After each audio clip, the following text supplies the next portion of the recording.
It is tick season, and with it comes the risk of Lyme disease.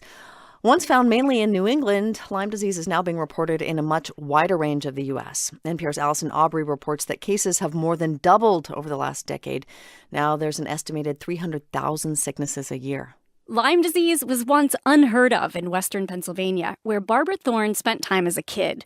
So she was completely surprised by what happened to her after a July 4th visit there a few years back. About 8 to 9 days after that 4th of July weekend, I noticed a roundish red rash on my back just above my waistline, and it expanded each day, so it made me suspicious. And I was also feeling sick with exhaustion and achiness. Her primary care doctor diagnosed her with Lyme disease, prescribed her antibiotics, and she did get better. Now, Thorne is an entomologist by training, so she knows she must have been bitten by a black-legged tick. When these ticks are infected with a bacteria called Borrelia burgdorferi, they can transmit Lyme to people. And what she realizes now is that she'd been in a new Lyme hotspot. Lyme disease is on the move. Its range continues to expand fairly quickly, so we all need to be aware. The CDC estimates the number of infections each year is 10 times higher than the reported cases. One reason is that some people who get infected don't know it.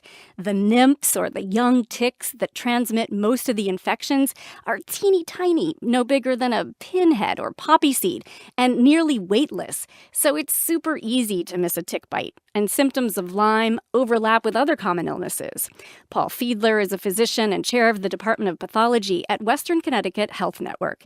He says even when people do suspect Lyme, there are shortcomings in the way it's diagnosed. Many of the tests for Lyme disease are negative at the time that patients first visit their doctor. He says blood tests to detect Lyme disease rely on a person's immune response. The tests detect Lyme-specific antibodies. When someone gets infected with bacteria, it takes time, sometimes 10 to 30 days, to mount a measurable response.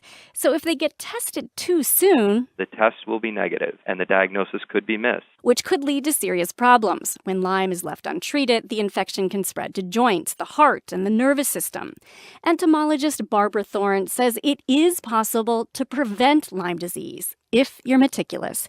Ticks tend to hang out in the grass or brush in or near wooded areas. So when you're outside, wear long sleeves and light-colored clothing. Insect repellent can help too, but Thorne says the best thing to do is a thorough tick check. The ticks do tend to climb upward. They climb up your legs. They often attach where there was a constriction of clothing, like around the waistline. Other favorite hiding spots include armpits or behind the ears. Now, if you do find one, use a pair of tweezers to pull it out. And don't freak out if it's been there for a few hours.